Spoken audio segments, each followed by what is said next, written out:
Yesterday, I was busy, so I couldn't make the BAFTAs. But anywhere you find the apparently newly cautious BBC, you will find me there in spirit. The BAFTA Awards took place last night after cautious security planning and editorial practices and guidelines were put in place to curb any political statements and language that people may find offensive. Apparently, somebody ruined it for everybody last year. Shut the fuck up! But why then is it that the shouting of a racial slur by a white man with Tourette syndrome whilst two black actors, Michael B. Jordan and Delroy Lindo, were on stage presenting an award, managed to make the final TV edit? For a vital part of movie making. Whilst Akinola Davies Jr., a black director accepting an award later that night, had his statement of Free Palestine cut from the final TV edit. For Nigeria, for London, the Congo, Sudan, Free Palestine, thank you. A statement that is not racially insensitive or discriminatory and is actually a very mild humanitarian call for freedom.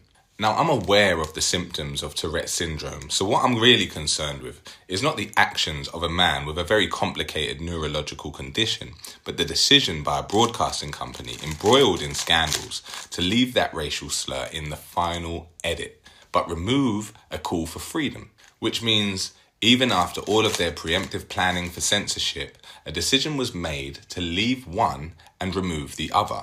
Now, could it be that they left it in with the desire to highlight the complex nature and reality of living with Tourette syndrome in daily life? Doubtful. Could it be another BBC blunder?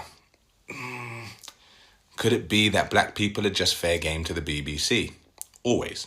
But could it be something far more sinister? Could it be that the BBC is not really concerned with censorship at all unless it threatens the image of Israel and their ability to carry out genocide unchallenged?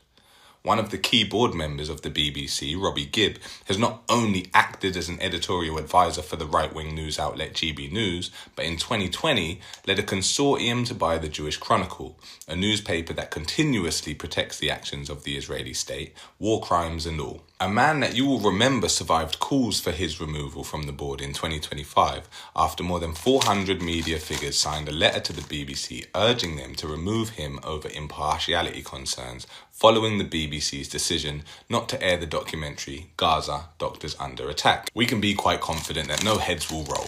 It will be highly unlikely that we will see anybody lose their job over this. Nobody will be forced to step down. Multiple statements and apologies will not continue to be issued over the course of months, and no inquiry will take place as to how this could have happened.